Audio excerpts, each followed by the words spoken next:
포스트 코로나 시대 하나님의 사랑과 정의에 대하여 8번째 시간입니다. 오늘은 성경을 새롭게 봐야 한다라는 제목으로 얘기를 해보겠습니다. 여러 시간에 걸쳐서 사랑과 정의, 믿음과 진리를 성경이 다 하나라고 말씀하고 있다는 사실을 살펴보았습니다. 이렇게 보면 신약의 진리가 달리 보입니다. 많은 말씀들이 새롭게 보인다는 말입니다. 우선 요한복음 4장 24절 신령과 진정으로 예배하라는 말씀이 달리 보입니다. 세 번역에는 영과 진리로 예배하라고 했는데 성령과 진리로 예배하라는 말씀이 되겠습니다. 저는 이걸 헤세드와 에메트로 예배하라는 말로 바꿔도 아무 문제가 없겠다는 생각이 들었습니다. 왜 그렇습니까?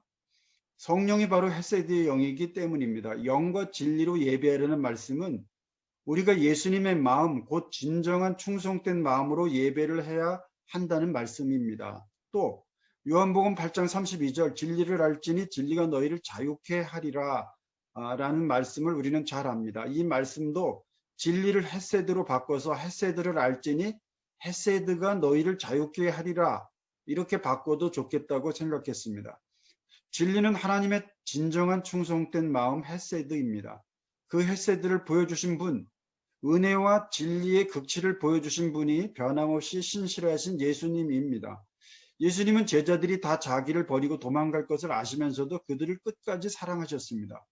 이런 사랑으로 사는 것이 진리를 아는 것이며 그럼 자유할 것입니다. 또 요한복음 15장 26절에 성령은 진리의 영이라고 하셨습니다.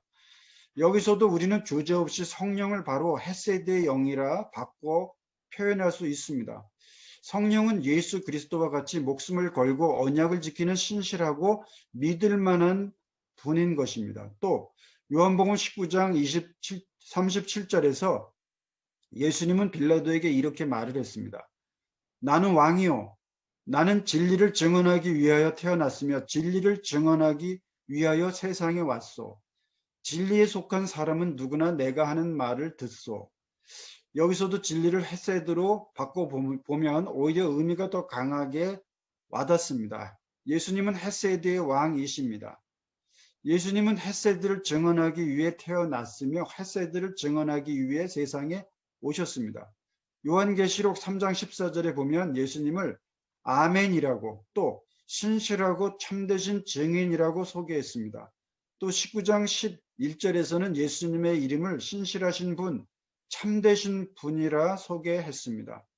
마르투스, 즉 증인은 목숨을 걸고 진리를 증언하는 사람입니다. 또 신실하고 참되어야 따라서 신실하고 참되어야 마땅합니다. 아멘은 에메트 곧 진리에서 온 말이니까 예수님의 이름이 아멘이라는 말은 예수님의 이름이 진실로라는 말이요. 요한복음 14장 4절 예수님이 진리라는 말씀과 사실상 같습니다. 또 진실하고 참되신 증인이라는 말씀과 신실하신 분, 참되신 분이라는 말씀은 피스티스와 알레세이아의 형용사형을 함께 썼습니다. 그리스어 피스티스는 믿음으로도 번역하지만 충성, 신실로도 곧잘 번역합니다. 그리스어 알레세이아는 진리를 말을 합니다. 그러므로 피스티스든 알레세이아든 둘 다 진리로만이 아니라 충성이나 신실로도 번역할 수 있습니다. 이것은 헤세드와 에메트를 함께 쓰는 히브리어 중언법과 비슷해 보이기도 합니다. 또 사실상 동의어를 두 번이나 써가면서 강조했으니 최상급으로 이 세상 누구보다 신실하고 참되신 분 또는 너무너무 신실하고 참되신 분이라 표현해도 좋겠습니다.